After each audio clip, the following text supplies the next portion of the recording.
Welcome back. You already know what time it is. It's time to check in with Bob Bosold to see what's happening in the crop world. Good morning, Bob. Good morning, Leanne. And it looks like we'll burn a little gas in the convertible this week. Well, it's going to be the perfect day for that. Well, I hope so. We got a lot of planning to get done yet and a lot of sun and warm weather to enjoy. But that's later on. Let's get to work here. On Monday, Congressman Tom Tiffany, 7th District, Wisconsin Congressman, hosted a Farm Bill roundtable in Loyal at Northside Elevator. A number of Wisconsin farmers shared the topics that they think need to be included in the 2023 Farm Bill, from reform of the dairy industry, looking at nutrition, looking at conservation, and many other topics.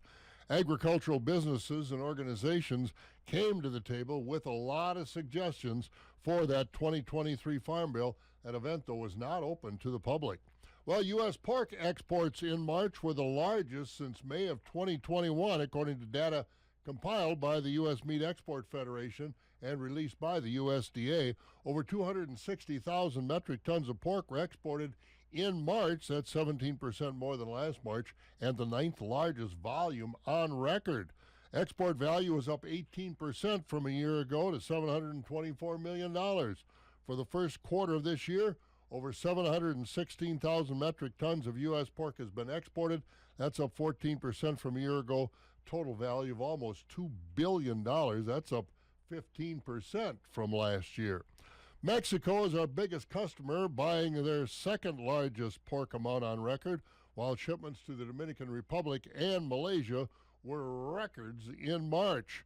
Pork exports increased in South Korea, Japan, China, Hong Kong, the Philippines, Australia, and Taiwan. Beef was pretty good, too. Beef exports did improve in March after a slow start to the year.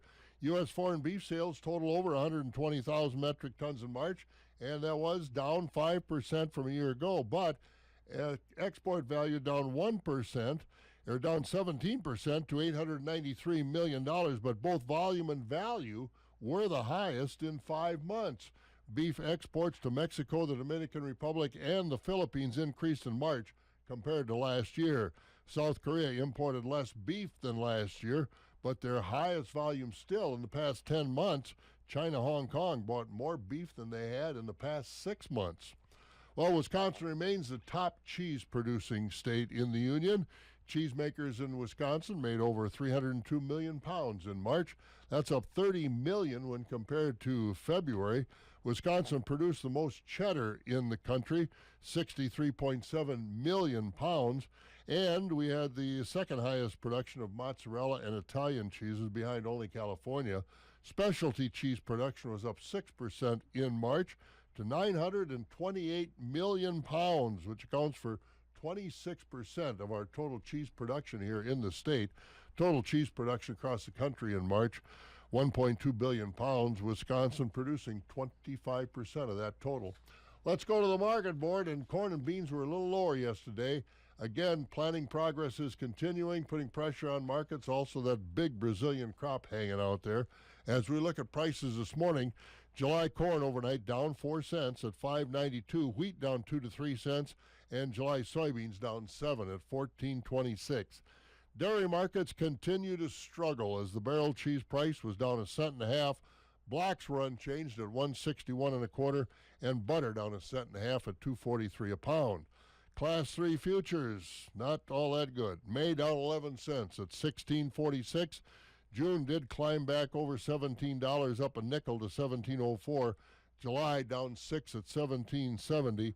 Prices were mixed, but mostly lower out through February. So that's where we are right now. And again, I urge people, drive safely out in the country, because a lot of farmers are out doing some work, and they've got to get on the roads to get to their fields. So let them get down the road and get that equipment off the road. Don't be too anxious to pass them. Safety first on the roads right now. Safety first. That's the quote of the day, Bob. There we go. We got a good one. See you later. See you later, Bob.